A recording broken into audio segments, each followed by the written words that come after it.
what one game would stand out in my memory the 14 years that I played.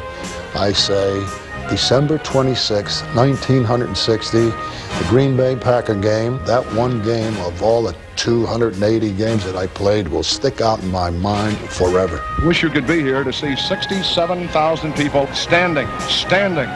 What an electrifying finish to a great season and a great game. Stars up over the ball. This will be it. Stars back to throw. He takes time. He throws over the middle. It's caught at the 15. Running hard to the 7-yard line. And down on the 7 is Jim Taylor. Down on the 7. The game's over. The game's over. The Eagles are the champions of the world. Listen. On this spot, almost 25 years ago to the day, Chuck Bednarik tackled Jim Taylor and held him down for the last 8 seconds as the Eagles won a world championship over the Green Bay Packers. I'm Bill Campbell, and I was the radio voice of the Eagles during that incredible 1960 championship season. Today, Franklin Field is covered with plastic grass, and the Eagles have long since left the University of Pennsylvania campus for a modern stadium of their own. But this is still holy ground, and the backdrop of the Penn Administration Building will always mean 1960 and a team that they said had nothing but a title. But what the Eagles lacked in size and skill, they more than made up for in spunk and spirit. A quarter century later, that spirit hadn't grown old as we got together for a championship reunion. When all these guys get through the night telling them how great they were, you just lay it on them that you and I that won that championship for them. Now, you haven't changed that much, but I could have walked right by him and never known him. Larry speaks from Michigan State. He makes me feel young. It's a great pleasure to present number 60, Charles Bednarik.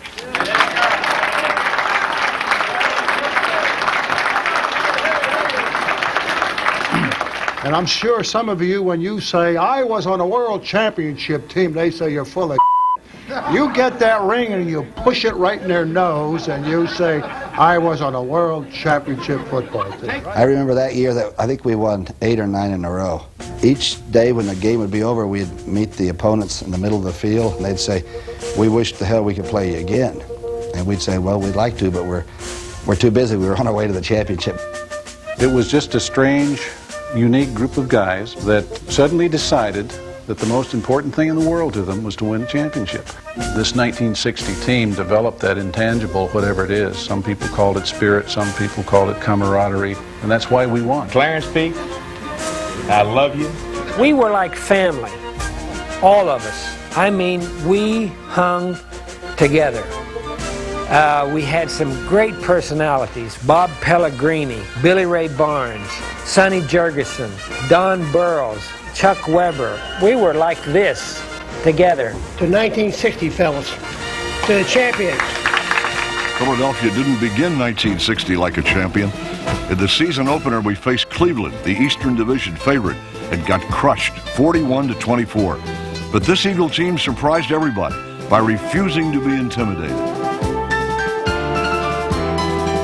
We bounced back in a rematch to defeat the Browns 31-29 and set a pattern. 6 times the Eagles trailed in the fourth quarter, then fought back to win. Because every week they were writing us off. Every week, I mean, well, okay, now they start getting killed. They were lucky again, and the guys decided, we're going to do it. Of course, that's what happened. The Eagles believed that they were the best. They didn't seem like that at the beginning of the season.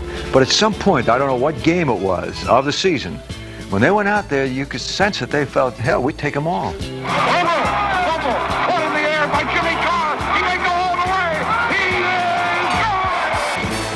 We demoralized New York fans by sweeping the Giants in back-to-back games with a defense that ranked 10th out of 12 teams.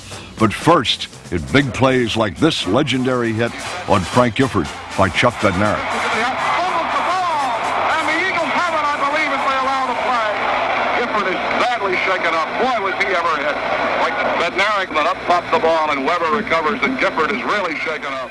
When I tell them Chuck Bednarik, they say, oh, you're the guy that got Frank Gifford. And Howard Cosell for many, many, many years on the Monday night would say, Frank just like when Chuck Bednarik blindsided you in Yankee Stadium.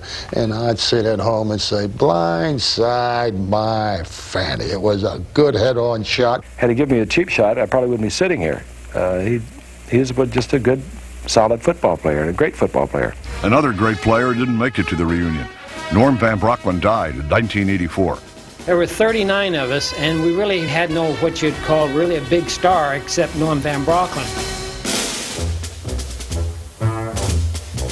Without old number 11, I don't know what Tommy McDonald could ever have been. The Dutchman came to Philadelphia at the end of his Hall of Fame career, and in 3 seasons took us from last place to a world championship. The guys would have run through a brick wall for him. But Dutch was more than a motivator. He'd practiced what he preached. Van Brocklin, you will have to remember, had come from Los Angeles where you had Elroy Hirsch and Tom Fears as receivers. So all of a sudden we had a veteran quarterback that had worked with the greatest receivers that the league had known to that point. And we got the benefit of all of that tutelage. It was like going to graduate school without having to take the basics. Van Brocklin's got it. Van Brocklin's going to throw. He throws into the corner. Oh, touchdown!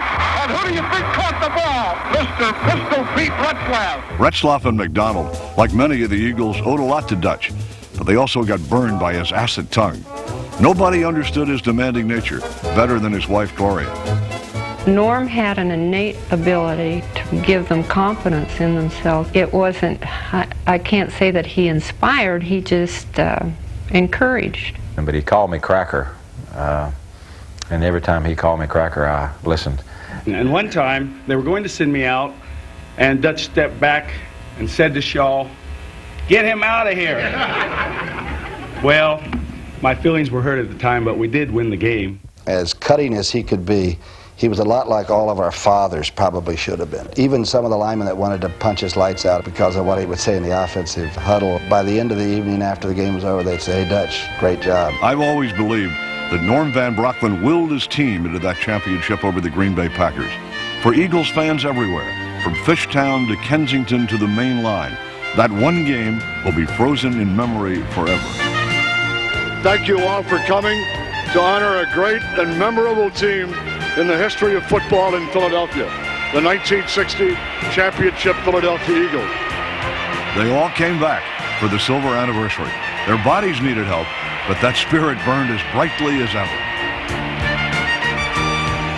Yes, they all came back one way or another, and I might be prejudiced, but I think there's never been an NFL team quite like it. It wasn't a dynasty because the quarterback retired and Bednarik finally had to stop playing both ways.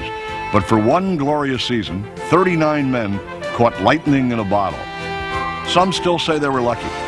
I say no team ever deserved its title more.